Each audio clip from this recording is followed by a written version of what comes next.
In psychology, we talk about what's called the greatest risk of somebody doing anything around self-assessment or self-diagnosis is what's called the self-fulfilling prophecy.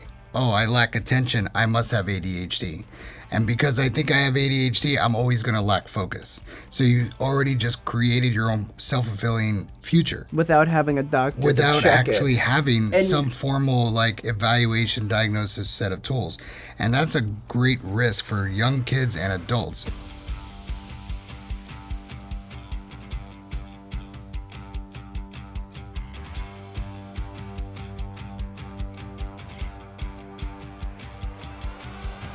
Hi, friends and family. On today's episode of Pam and the Purple Couch podcast, we're going to dive into social media and our youth self-diagnosing themselves in today's episode of Pam and the Purple Couch podcast. So, guys, here we are back on the couch today, and we're going to talk about a topic that is, it's in the public eye all over, especially after some of the crises we've seen happen. We now have students that are self-diagnosing due to social media. Mm-hmm. The concern isn't just the self-diagnosing, it's the fact that people, like Loki, I think you said last year, is about how they're watching TikTok videos, YouTube videos, and not doing any research. And they're looking at it as, okay, well, I saw a reel and it's fact. No fact checking, at least our generation had Wikipedia, and you knew that was self-generated. Yep. Yeah. So everyone knew Wikipedia was not an encyclopedia. And it wasn't AI generated to come up with lies and stuff. Right. Correct. But I think now we've entered an era where people can just spew out information, true or false, and due to the mass populace of everybody on a social media site, Twitter, X, TikTok, Instagram, Facebook, they'll just believe it because they're not willing to check anything anymore. And if they do check things, they're going to be called out for spreading misinformation themselves. Yes. Mm-hmm. Well, and what they're checking is more of the same other bad data, right? Exactly. So they're going to Google whatever they saw on TikTok. Well, what is Google going to do? Google's going to search the World Wide Web of all the other bad data. Yeah, including AI. It's not really going to give you medical journal data or analytical data. And this is going to be a topic for later in the episode, but I also would like to talk about how finding sourced evidence, fact-checked evidence that is consistently truthful has become harder, not just because of the amount of people spreading misinformation, but because of the fact that other social media sites aren't giving support to them. Correct. The only thing that I've seen generally was through X's community notes. But besides that, we're going to leave that for later in the episode. Yeah, so one of the things that got me fired up, the reason I wanted to have this episode about this topic, is because there were a group of teenagers that have gone through TikTok now that were literally using some of this fake social media and going, oh, I'm now diagnosing with XYZ and it's a self-diagnosis. And we are in such a cautious, friendly environment right now. We always joke when you and I talk. I'm like, look, I'm George Carlin. Okay, that's my generation. This is where I grew up. I'm not going to be so butterfly-toed that we're so sensitive that we worry about hurting this person, when we all need to realize that we're human beings. Mm-hmm. Right now we're seeing so much junk media. And I say it junk media because media that has no sustenance or reason not at to all. exist. Well, they does have a reason, though. It has a reason. And that's why I wanted to have this show, is because the reason is to get people riled up. It's to get people upset. Oh. Because the more that people get angry, the more that people start complaining. The more people interact. Exactly. It's the marketing homage that good press, bad press, it really doesn't matter. It's still press. Mm-hmm. Yes, but we're destroying our youth in the process. Yeah. Because kids are not looking. A lot of kids that are going onto social media now, Loki, don't even understand what a reference is. They don't understand how to fact check. We have removed all of that source of security from our media. Think about it. it's been like 10, 11 years since you and I have had cable TV. Why? Yep. Because we stopped the commercialism. You know, Loki, I don't know, you were 8 or 9 years old when that certain commercial came out talking about hump day. You know? Okay, but that was kind of funny. Yes, but I know it was funny, but it was catchy. But here comes the thing. At that time, you were 8 or 9. You just started verbally communicating at 6. Yes. And what were you repeating? Oh, well, I mean... You were repeating a commercial. Then from the hump day that was funny, it came to a wonderful jingle that we all would know. Dun, dun, dun, dun, dun, dun, dun. You know, so this company is always on your side, always on your side. Well, and it became repetitive. But that's a form of brainwashing. I wouldn't consider... Well, it is a form of brainwashing, but I don't think just because something is funny or has an iconic thing that you want to immediately purchase their product. Of course, Okay, but that's marketing. That's advertising. What I'm showing you is that for especially... We're talking about a neurodivergent population that has now been listed at 1 in 31 or 1 in 34, depending on the resource, okay? Okay. 1 in 12 boys. So if we already know that we're having this social issue in our homes, developmental, and what does our autism spectrum disorder hit? Social emotional regulation. How do we process that information? We are literally being hypnotized by these commercials. To do what? To buy their product. So that's... And they're using these jingles so that you memorize them. They're using the funny, oh, well, that's kind of funny. Yes, and it made the impression. So that's just one aspect. But I'd like to say, I would... you say that as that if something's funny or something's iconic, you want to immediately buy its product. I don't think that's the case. Okay. I don't think as much as we think it's funny, we've never gotten into that product. I just simply said it because it's something in my head. However, I did not associate the commercial with the product. Okay, but listen to what you just said, and that's the part. It was something in your head. Yes, and again, I did not associate the commercial with the product. No. But the marketing worked. Yeah. So okay. The whole part of the So marketing, what? Something's funny. So something's funny. It's associated with whatever, the jingle or the product or whatever. So there's association, and that's what marketing's all about. It's all about association.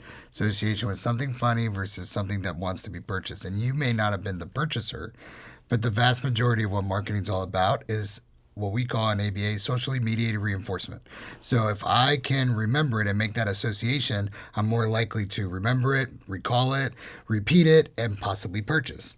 So we're talking about self-diagnosis. Well, if we look at those videos on TikTok or social media, what most of those videos are absolutely hilarious, are pinpointing something that is pretty observable, right? So my favorite is thinking about ADHD. So the reason I think about that is because in our generation, before TikTok and all the Facebook stuff, it wasn't uncommon for somebody that was diagnosed with ADHD to talk about their deficits, to talk about how their lack of focus, this, that, and the other. And some people would say, oh, I have that too. I must have ADHD. And it became a social mediated reinforcement dynamic. Correct. Meaning if I can be included, now I'm included. I'm included in this new thing.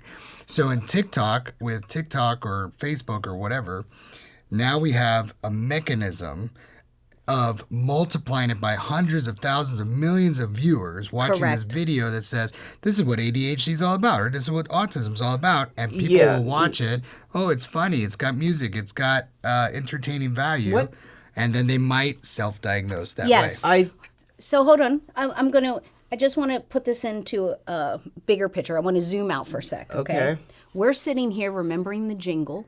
Yes. Okay, from 11, 12 years ago. 2010, I think. Okay. Long time ago. Okay, and we're sitting here in 2025. So think about the impact that did to the neurochemistry within the brain. You're the one that brought it up in the first place. Absolutely, but look, but that's what I'm saying. Look how we remembered that. Okay. Now we're going to change it. Because you were right. That was funny.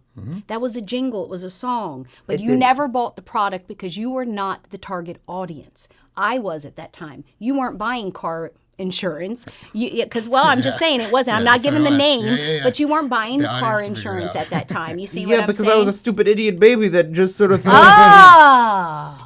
No. Hold on. I'd still have a sentence to complete. Okay, but go ahead. Okay. But we don't talk bad about ourselves. You were not a stupid baby idiot, but you were an elementary school student.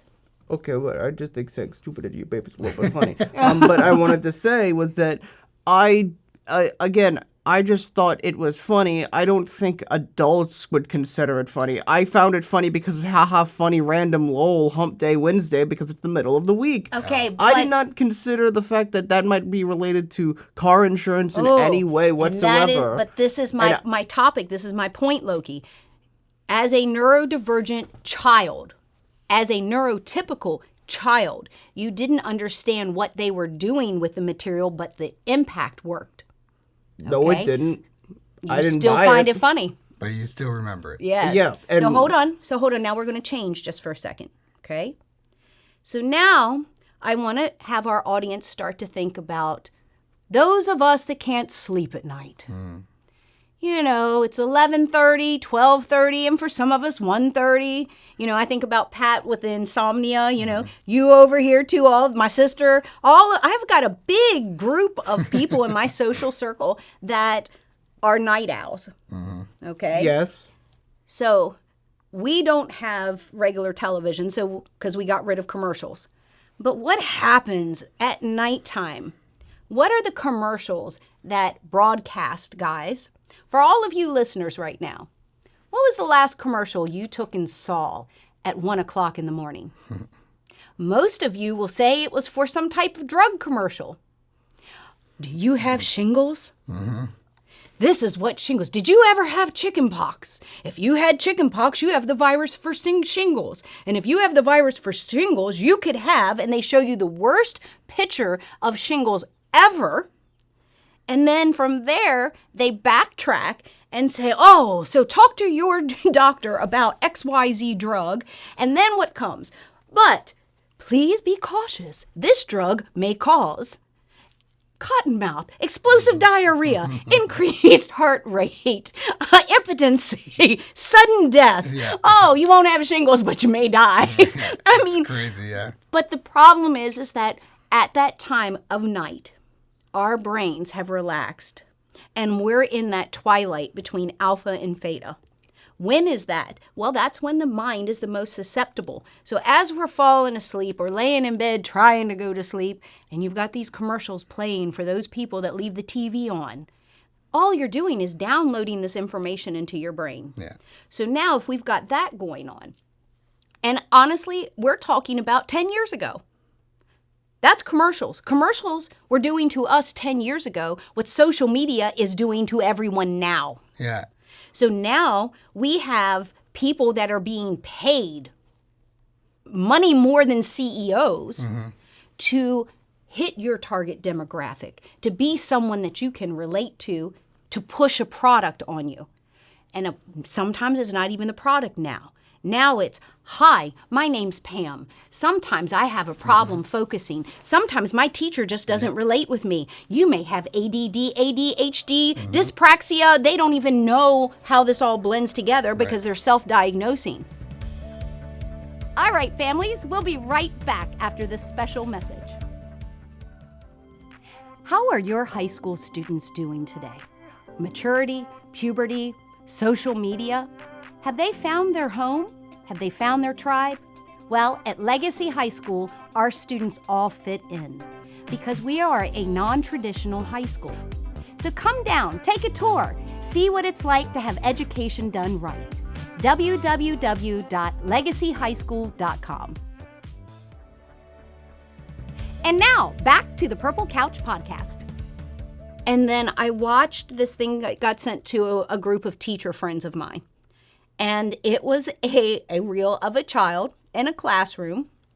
And the child told the teacher that, oh, I'm suffering from blah, blah, blah, blah, blah. And the teacher said, oh, well, do you have the diagnosis? You can bring it in.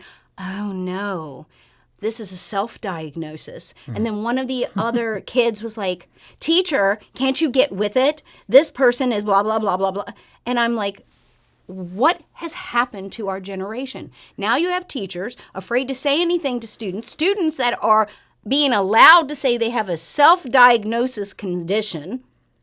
And then if anyone questions or says anything, then the social media whores, and yes, I said whores, all come down and it's, how dare you? Oh, look at you. You are not socially acceptable. That's just social media in general. It doesn't even matter about the self-diagnosis anything. Yeah. If you just have an opinion that differs from the mass populi of the main post, you're going to immediately be discredited as somebody that just wants to think differently and blah, blah, blah, blah, blah. And that's the concern, though. And the best way of just doing it is just ignoring all that. I still think the self-diagnosis, whatever is going on, is kind of messed up. And however, I do think that how much is it to get a diagnosis in terms of money? Oh, now we're getting into the meat and potatoes of this, because why it's an issue, yeah. It is a huge issue currently. Just like in our field, when we have a child that comes in that needs to get diagnosed for, well, are they developmentally having some issues or conditions? Is it organic? Is it environmental?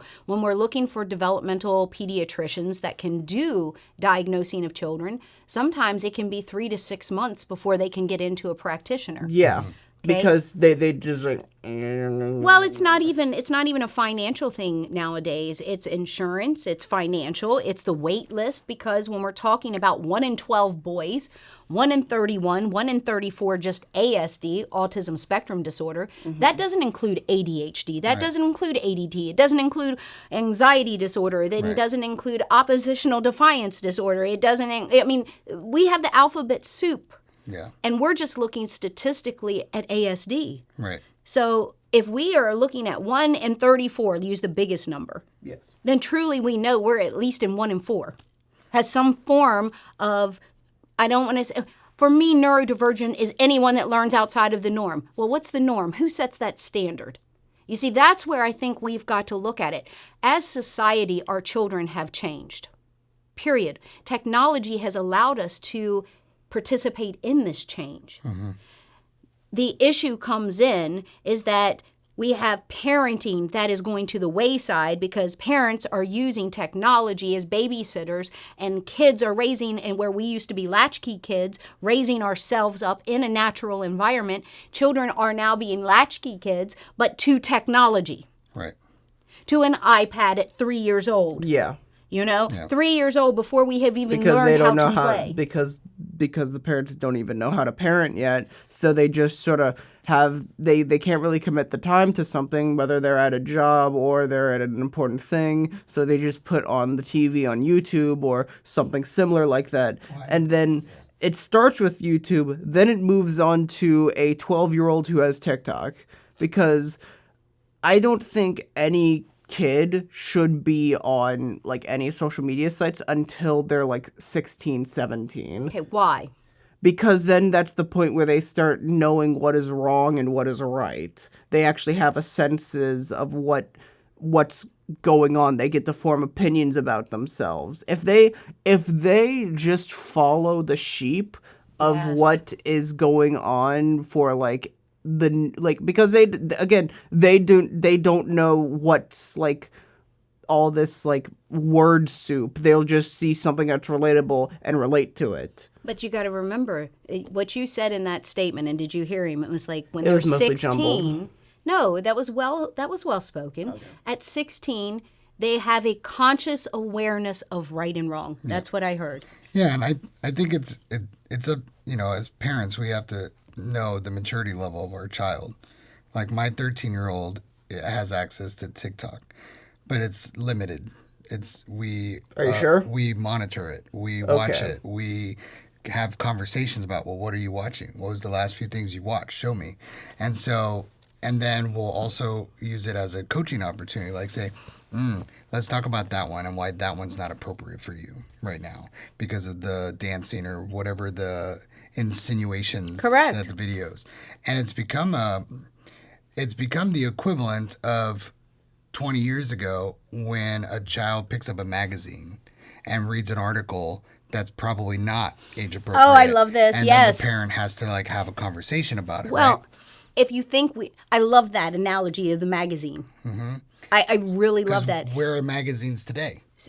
They're not Well, readily available like they used to be. Let's go The one step magazine even is the further. iPad. The Yes. magazine is the TikTok. The magazine Correct. is the Facebook. The And would magazine you is- allow your 4-year-old to pick up a Playboy magazine? I don't even know if they still make them, but you understand. I don't even know Playboy exists. Yeah. But you get that where we're going equivalent- with this. that For our equivalent thing, listeners that grew up in our generation, they can relate to that. Is that, would you hand your 5-year-old a Cosmopolitan magazine? Right. You get what I mean, with some of the quizzes and the technology and questions that were in there, versus here it is in this open source platform. If you just look something up, it'll give it to you, no matter what age you are. So Yes. if they just like know one word, look up the word. Hell, child, just hey, look, go. I'm a 12-year-old child. Watch me do 4 funny words. PORN. Yes. No, Yes. no, you're just nailing it. And I think as we're wrapping up this episode, one of the things that we have to ask ourselves, instead of giving a tool and tip, I think my tip would be to ask yourself a question. My tip leaving this episode today would be, parents, you hear all the information about artificial intelligence, augmented reality, these things that are in our public domain. Any television, any radio, you're going to hear this. Yeah. And now there's a big fight right now that they want AI taken away from students because it's supposedly dumbed downing the student. But yet, what about social media? Yep. How can you want to take away artificial intelligence, but you're loading your children With the same Facebook, gunk. Exactly. Like with the same gunk that the posters use social media for. Right. Because you can't really ban AI from a school without banning social media, which is also using AI. Well, like the solution is not to ban it. The solution is to know how to use it Yes. and to use it appropriately. Exactly. So what would your tip be? I guess my final comment, going back to we're talking about self-diagnosis. In psychology, we talk about what's called the greatest risk of somebody doing anything around self-assessment or self-diagnosis is what's called the self-fulfilling prophecy. So what does that mean? That means, I lack attention, I must have ADHD. And because I think I have ADHD, I'm always going to lack focus. So you already just created your own self-fulfilling future without having a doctor to without check actually it. having And- some formal evaluation diagnosis set of tools. And that's a great risk for young kids and adults. If I do this, so I must be this, and because I am this, I will always do this. And they don't check with the parents sometimes. And either that or the parents are yes men that just really don't do anything Right. or question why is the child thinking this way. And so if they are trying to question of what the child is ADHD, they would do something about it and go to a doctor to get a diagnosis. Yeah, and I think that, when we talk about self-diagnosis, I understand why it's happening. It's so readily available. People are talking about it.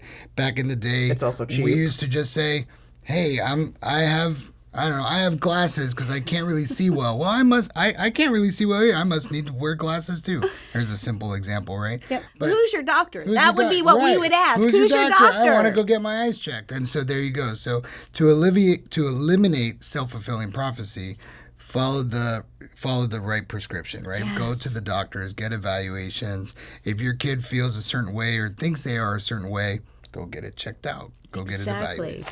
And what about you, Loki? What would you give to our parents, some tips and tricks for them today? I was really just talking about Manny about the whole ordeal because I think with what Manny said, I agree with. I think just generally, you should try your best at least to get a doctor that's right for you to help with a diagnosis, with mentality and such. Right. So I think what our synopsis is today of this show is that parents, we are being inundated with social media, posts, reels, YouTube, TikToks. Short form content that reduces the attention span of everybody. Oh, that's the perfect summary. We started about 10 years ago when reels started coming out because we realized that people's attention span had gotten smaller and smaller and smaller. And that was supposed to be for fun, for humor, for watching short movie clips, little things like that. But as technology expands and as our media has expanded, now we have a plethora of children, young adults, diagnosing themselves based on, well, I look and resemble all of this that Johnny on YouTube is doing, and so I must be just like Johnny.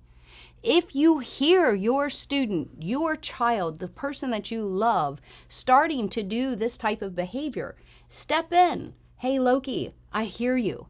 I hear you. If you're feeling that way, let's go look to see the specialist that provide true data on what you're feeling. So from our couch to yours, what I would say today is please validate, whether it's a reel, whether it's a post, whether it's Instagram, Facebook, TikTok, Twitch. I'm trying to think of all these wonderful little media areas. Validate your information before taking it as fact. So until next time, hit the follow, the like, the subscribe button, and come back next time to Pam and the Purple Couch podcast. Until then, bye guys.